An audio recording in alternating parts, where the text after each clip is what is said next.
there are some customs that are very enjoyable. Let's not get all riled up about this. An occasional drink never hurt anyone. Come on, fill up. A drink in the evening is just about the best thing I know of. So with that being said, Cheers, brother. Cheers, brother. Cheers, brother. What we on today? What beer are we going to go for today? So, I have had this beer before, Okay. but when I think about beers that you'll particularly dig, this is like, it's not way out there. It's not like, classic peanut butter and Moroccan spice woodbine affair. You know what I like. You mentioned, 12.5% Jamaican cupcake sandwich. Yeah. Yeah. But Magic Rock make amazing beers. DIPA, epic. Double dry hopped, epic. 8%, epic. And it's just one of those beers that's like a kind of a real benchmark beer as far as I'm concerned. When I think I don't want to say like standard classic, but the new standard, Right. Sure. it's that kind of thing. 2021 standard classic. Standard classic. So what are the odds? Magic Rock. Magic Rock. All right, let's crack this bad boy open then. Supermarket. Absolutely ridiculous that you can buy this kind of stuff in the supermarket now. I mean, 8.3%. Double dry hop DIPA. I just cracked the can this far away from my nose, and already it's just hits you straight away. Oh, amazing. Oh, I mean, it's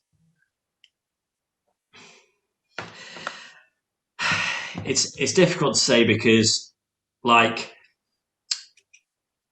week on week, month on month, the game is just always being raised. You know, the standard of good quality beer just goes up every single week, it seems, at the moment. All these can't be mad at that, can you? All these brewers have been around for a long time, like really well established. Still, like we were talking about, but like Northern Monk, North, Magic Rock, sure, been around for quite a long time now, but it's still like they don't just sit around. You know, they're still pushing forwards, and the game's moving. They're moving with it. It's an absolute little banger.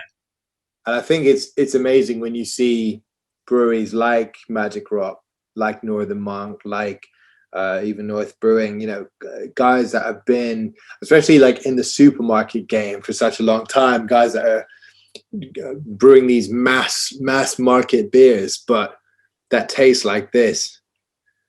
Just a little bit about this on Untapped. The app, it says collaborative hazy DIPA with Cornish hop wizard Verdant. Oh, it's a Verdant collaboration. Oh, it's all becoming clear. Or Verdant. I still don't know how you say it. Verdant, Verdant. I don't know. Anyways, I think somebody once said to me Verdant, so I now stick with that. But somebody once said to me Verdant. I mean, what would the Cornish say? I don't know. What would Chris Thomas say? Get off my land. Get off my land. Featuring a high percentage of wheat in the mash to aid haze stability and double dry hopped with Citra, Simcoe, Mosaic, Sabro. To aid deliciousness, fermented with London Fog Ale yeast. Oh, interesting. For a big fruity aroma and a juicy finish. Now, very good. If you said to me, you know me, I'm not a huge Mosaic fan. However, in the mix, when it's teamed up with other stuff, I think it works incredibly well. And when it's got Citra and Simcoe, which are two of my favorite hops, around it, and Sabro as well, which is really nice. Cheers, bro. Cheers, bro.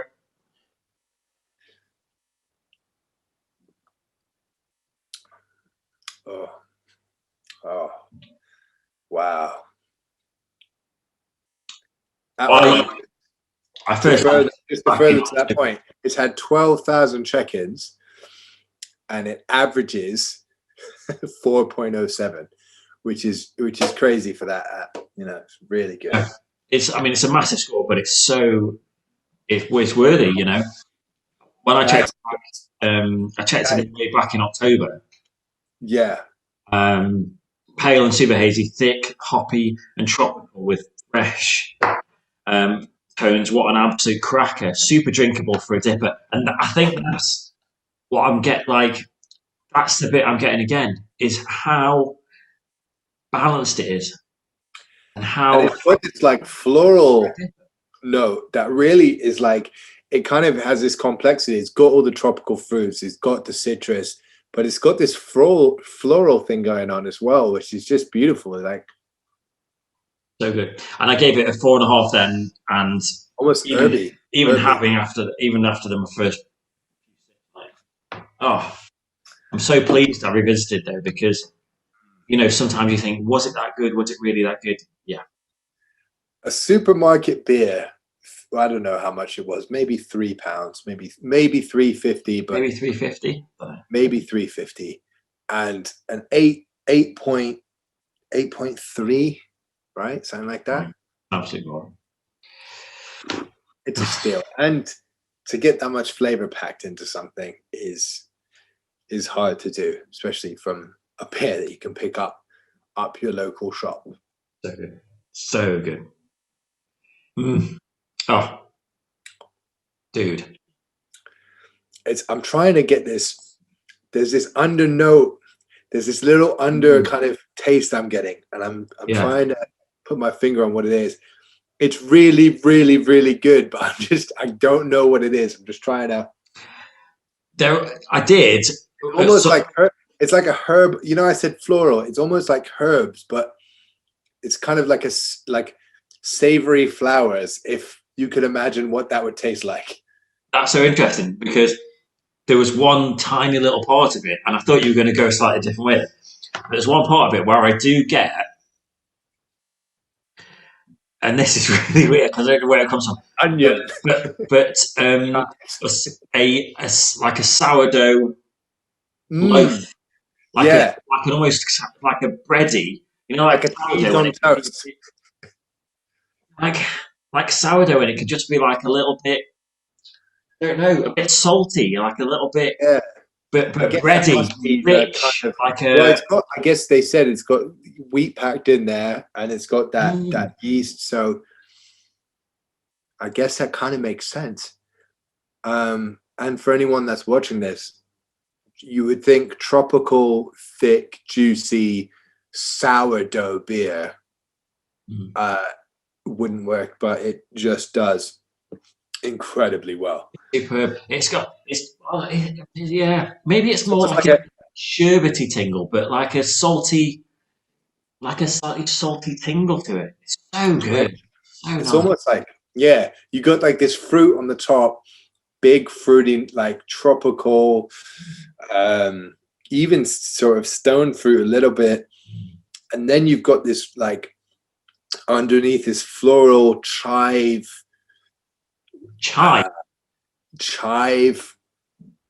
thing, which is probably a mix between my flowers and your sourdough. It's something in between.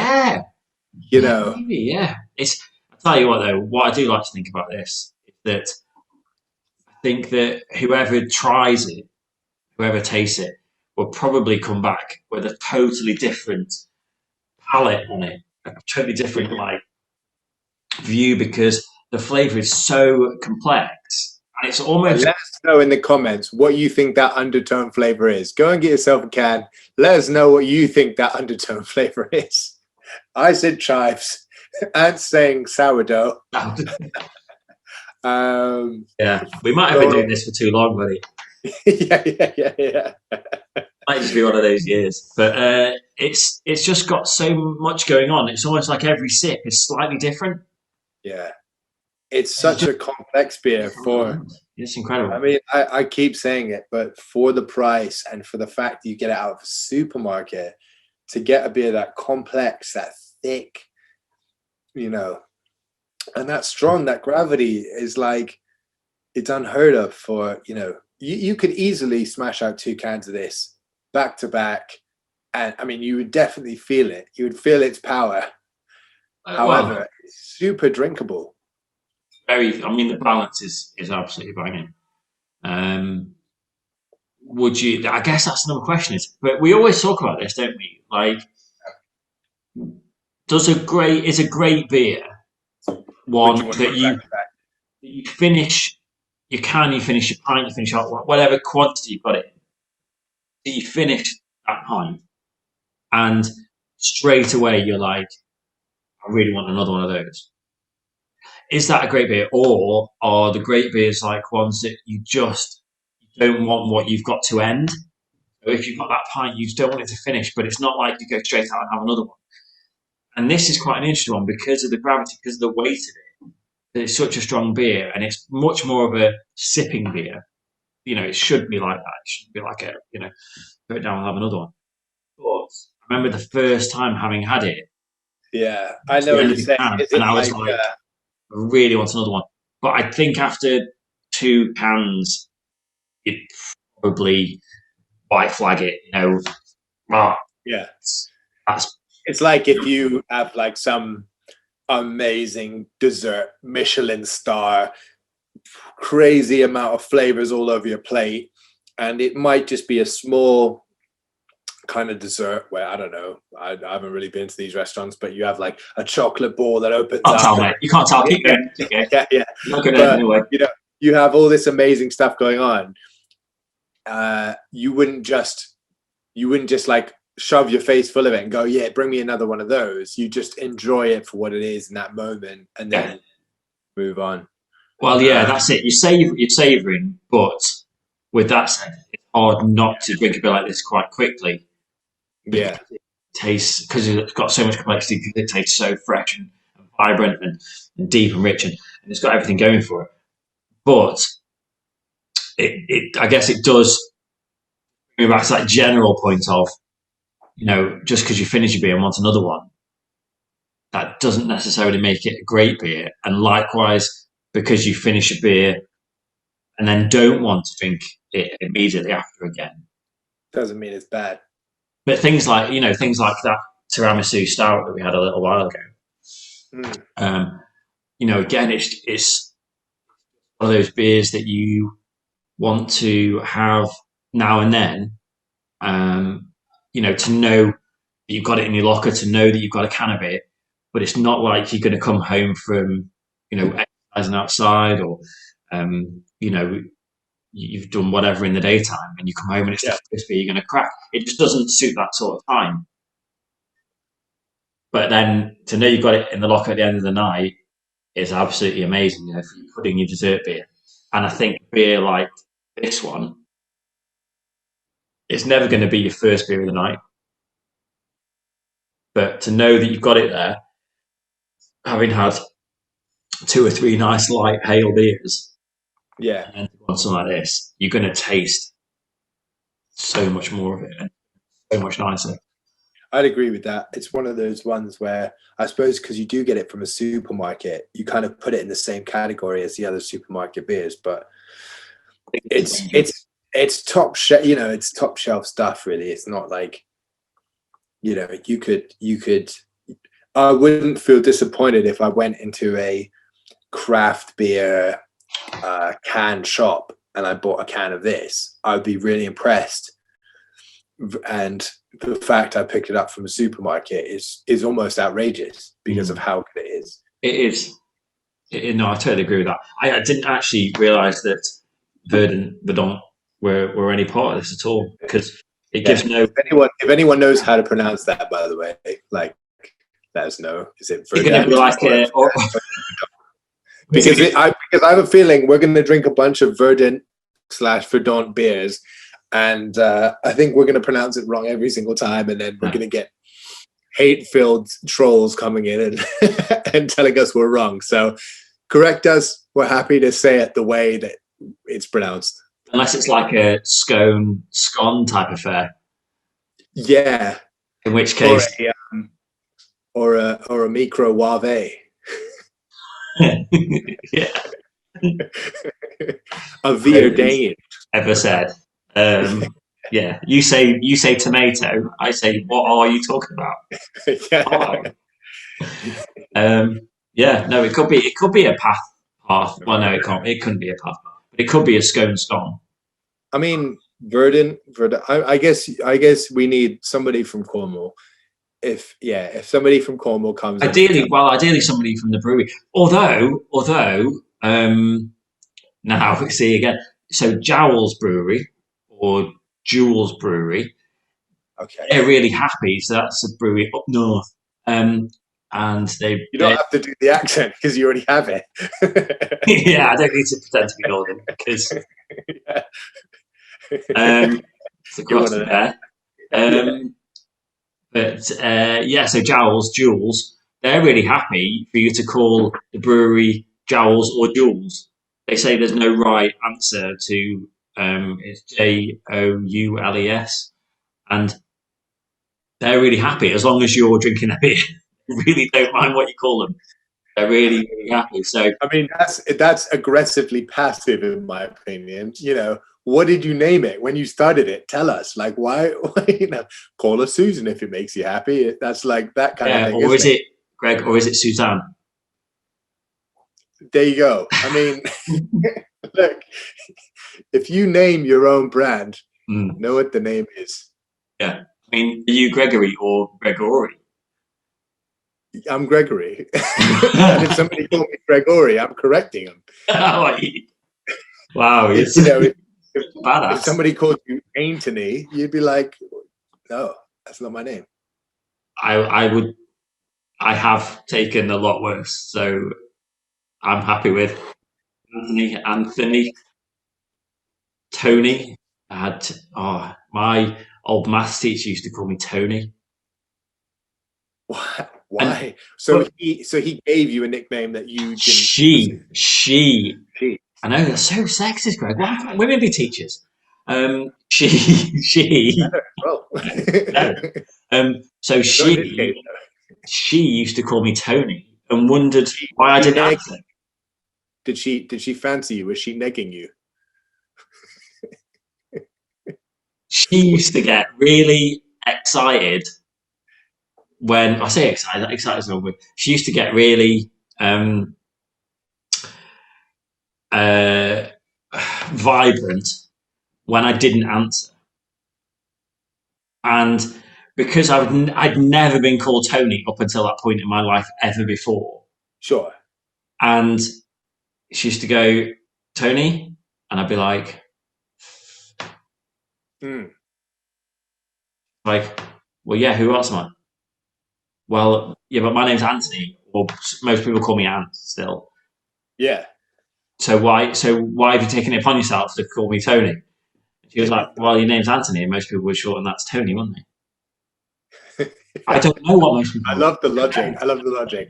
Well, I mean, most people would say this. So yeah, I mean, I've only ever been Anthony or Anne, so I don't know. I mean, I'd like to feel secure in myself, not to put this sort of pressure on of your child in determining what their name could or couldn't possibly be. Yeah, exactly. For the next 4 years, she's stuck with it. God love her. Yeah. The world, Tony. It's funny how that happens, where certain people have this. I used to have a basketball coach back when I was playing a while ago. Obviously, the back of my jersey, and to be fair, it says Maison, which is my last name, and on the back of the jersey it says Maison, which, given is a strange last name. My basketball coach knew what my name was, and I had told him my name several times, and he always used to call me My Zone. Hey, My Zone, and the thing about it was we used to run zone defense, and we had different names of the zone defense. So I never ever listened to him because I just thought that was a zone defense that I didn't know. So he'd go, My Zone, and then run this zone. I go, what are you talking about, all these zones? Yeah. Well, unless, are you sure you didn't have his own zone? Well, this is why I ignored him up until he got really annoyed that I was ignoring him. Like, Gregory, my zone. And you're like, Gregory, my zone. I'd say, hey, coach. well, it probably, you see, my zone, for me, you'd have to have like an E on the end of it. So it would have to be MIZONE, but then that could be Mizwan. But that would be to me my zone. And yeah, so you have to be coachy. Yeah, coach. Yeah. Hey, coach. With a little chicken over the E. Yeah. Coach. Crochet. Yeah. I'm gonna pour. I've got a little bit left in my glass, but I'm gonna go and get the can and pour this superb beer into it. Oh, it's absolutely beautiful. And the really nice thing with this one as well is that I don't think we haven't really bigged this beer up enough, have we? I don't think in this particular chat. But I mean, we've definitely bigged it up quite a lot. Yeah, I don't think we've missed our opportunity to give them praise. However, sure, if there's any, we're not sitting on the fence on this one. To be fair, no. But what is really nice about it as well is that even when it's sat for a bit and you talk utter nonsense, it doesn't detract at all. It's very much a beer where the second half is as good as the first. Again, flavour slightly changes. The beer warms up in the glass. Develops a little more. It definitely changes. It definitely becomes a bit more stone fruity for me, a bit more apricotty. But I mean, it's just so. It's so. It's got the tight bubbles on the head. The really tight, thick head, which I've just poured the second half of that can, which has been sitting there for however long we've been talking. And it's still just incredibly thick and juicy. I mean, you can't see through that glass at all. I mean, it's thick, but also incredibly balanced. Yeah. And dank. And that undertone is really impressive and quite interesting. It doesn't just make it your average DIPA that everyone makes, tropical, whatever. It's got that like undertone of that floral / sourdough, whatever you want to say, chives, whatever you feel about it. Yeah. It's got this additional layer of flavor, which is just incredible. Mate, I'm just so stoked that you like it, because I feel like at the start, when I was chatting about this one, I was maybe getting a little bit overexcited, maybe a bit ahead of my station. But I genuinely think that the way they've done it should be the absolute new benchmark for these double dry hop dippers, because there's a lot out there at the moment. There's a huge amount out there. And the amount of disappointment that comes along with them, for me now, because I'm expecting something like this to come out of the can, and you can just get. Do you think that's because you get it from a supermarket as well? It kind of like that's a supermarket beer, mass produced, technically, and so anything that's below this that you get for £8 a can in a can shop, you're going to be super disappointed with it. Without a doubt, it is, it exists. So you have to roll with that. You have to say, well, either, everybody else has got to step up, or you treat this as like an anomaly. Just the dog. Somebody's just decided to move around somewhere, so the dog's like, there's a mouse outside or something. Yeah, he's literally been fast asleep for like 3 hours, and now so he set the dog upstairs as well. Brilliant.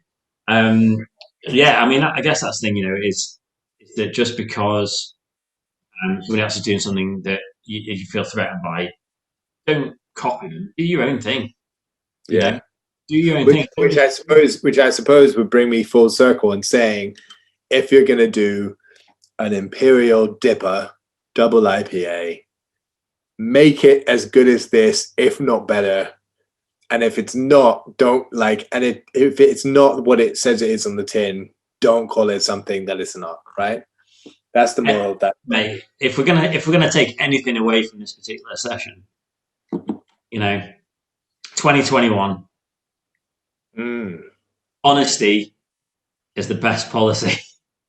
yes. Otherwise, Have a backbone and believe in what you make, okay? Yeah. So Jules Brewery / Giles Brewery, I want you to release a statement to say what you want to be called, Hey. and then you back it. now I'm gonna defend Jules here to the hilt. They've Good been call, around back for a lot longer than I have. Certainly a lot longer than you have. Making some great beer, I'm sure. I know. Keeping on, keep making your slumbering monk, keep producing it. Stay true to yourselves. Don't call anything other than what it is, And I love you. All right. Stay safe. I'll drink to that.